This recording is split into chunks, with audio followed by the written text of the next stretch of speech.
Hi all, ನಾನು ಅರ್ಚನಾ. ಪ್ರಾರ್ಥನೆ ಅನ್ನೋ ಪದದ ಅರ್ಥ ಬೇಡಿಕೊಳ್ಳೋದು, ಏನಾದರೂ ಯಾಚನೆ ಮಾಡೋದು ಅಥವಾ ಕೇಳಿಕೊಳ್ಳುವುದು ಅಂತ.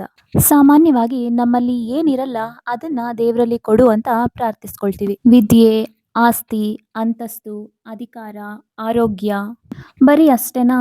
ಅಲ್ಲ, ನನಗೊಂದು ಒಳ್ಳೆ ಮನೆ ಬೇಕು, ನಮ್ಮ ಮಕ್ಳಿಗೆ ಮದುವೆ ಆಗಬೇಕು, ನಾನು ಎಕ್ಸಾಮ್ಸಲ್ಲಿ ಚೆನ್ನಾಗಿ ಮಾಡಿಲ್ಲ ಆದರೂ ನನಗೆ ಒಳ್ಳೆ ರಿಸಲ್ಟ್ ಬೇಕು, ನಮಗೆ, ನಮ್ಮ ಮಕ್ಕಳಿಗೆ, ನಮ್ಮ ಮೊಮ್ಮಕ್ಕಳಿಗೆ, ಹೀಗೆ ಲಿಸ್ಟ್ ಸ್ಟಾಪ್ ಆಗೋದೇ ಇಲ್ಲ ಅಲ್ವಾ? ಆದರೆ ಆ ಭಗವಂತ ನಾವೇನೇನು ಕೇಳ್ಕೊತೀವಿ ಆ ಪ್ರಾರ್ಥನೆನೆಲ್ಲ ನೆರವೇರಿಸ್ತಾನ. ಬಟ್ ಒಬ್ಬ ತಾಯಿಗೆ ಗೊತ್ತು ತನ್ನ ಮಗುವಿಗೆ ಏನು ಕೊಡಬೇಕು, ಎಷ್ಟು ಕೊಡಬೇಕು, ಯಾವಾಗ ಕೊಡಬೇಕು, ಯಾವುದು ಒಳ್ಳೆಯದು, ಯಾವುದು ಕೆಟ್ಟದು ಅಂತ ಅಲ್ವಾ? ತನ್ನ ಮಗು ಏನು ಕೇಳಿದ್ರು ಏನು ಕೇಳಿಲ್ಲ ಅಂದ್ರೂ ಏನು ಕೊಡಬೇಕು ಅಂತ ಆ ತಾಯಿಗೆ ಗೊತ್ತಿರುತ್ತೆ.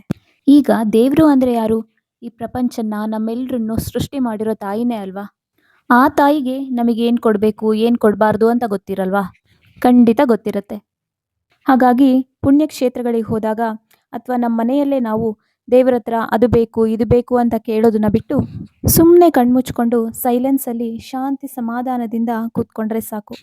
ಈ ಸೈಲೆನ್ಸೇ ಸಾಕು ಆ ಭಗವಂತನ ನಾವು ಕನೆಕ್ಟ್ ಆಗೋಕ್ಕೆ. ಇನ್ನೇನು ಕೇಳ್ಕೊಳೋದು ಬೇಡ. ದೇವಸ್ಥಾನಗಳಲ್ಲಿ ಮೂರ್ತಿ ರೂಪದಲ್ಲಿ ನಾವು ಭಗವಂತನ ಕಾಣ್ತೀವಿ. ಇಲ್ಲಿ ಮೂರ್ತಿಯಾಗಿ ಕೂತ್ಕೊಂಡು ಜ್ಯೋತಿ ರೂಪದಲ್ಲಿ ತನ್ನೊಳಗಿನ ಭಗವಂತನನ್ನ ಕಾಣುವ ಮಾರ್ಗವೇ ಧ್ಯಾನ. Thank you so much.